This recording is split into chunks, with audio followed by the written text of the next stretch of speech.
Hey there YouTube. Today I'm going to show you how to repair a Samsung SM-T580 that will not turn on or charge.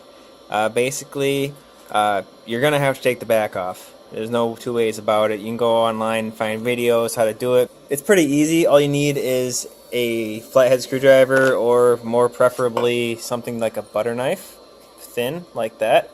And then starting where the memory card is, the micro SD slot is, just pry it in between there and slowly pop the tabs. Real easy. You ain't got nothing to lose because it's already broken. So once you're in there, there'll be tape on every connector, like so. And you're going to want to check every single ribbon connector.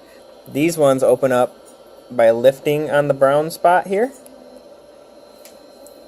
This one opens up by lifting on the back of it, like so.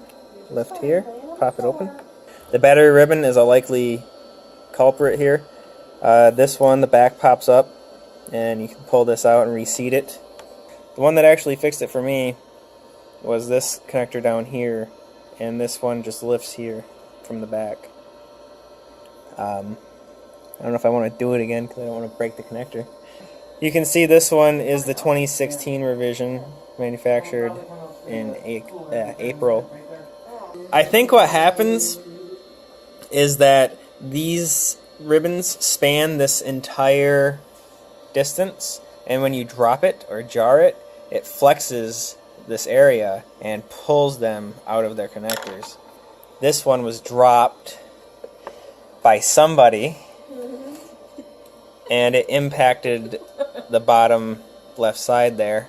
So yeah, this is a SM-T580 UD actually. It's a tab A.